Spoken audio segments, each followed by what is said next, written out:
Ça consiste à mettre en commun en fait des ressources, que ce soit des ressources financières ou des ressources humaines, pour innover, c'est-à-dire développer des nouveaux concepts, avoir aussi des nouvelles visions sur l'avenir. Notre principe de base, c'est nous recentrer sur l'humain et partager. Partager les regards, partager avec des partenaires comme Bouygues, comme Renault, comme ADO Leroy Merlin, comme GDF Suez, comme le CEA évidemment, mais aussi avec des écoles. L'innovation de rupture, si on parle de celle-là, ne peut se produire que si il y a de l'aléatoire, de la flexibilité, de l'ouverture.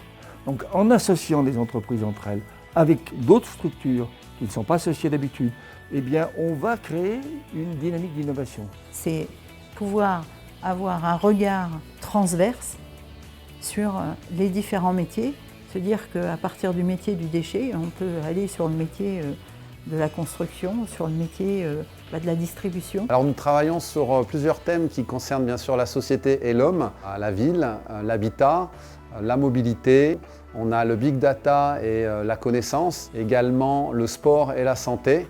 Et on a aussi un focus sur le social business et l'économie collaborative.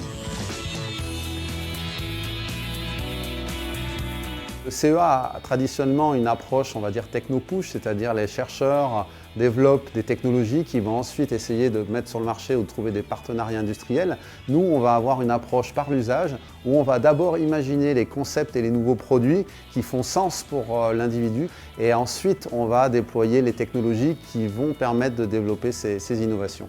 Et c'est vraiment un endroit où on fait de l'innovation, ouverte et ça marche.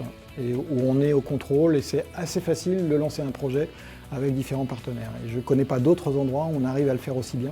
Ici, où les gens passent, ils découvrent des méthodes qu'ils peuvent ramener dans le département au sein de leurs équipes. Et du coup, tout le monde s'autonomise un peu au niveau de l'innovation. Tout le monde commence à faire de l'innovation au quotidien.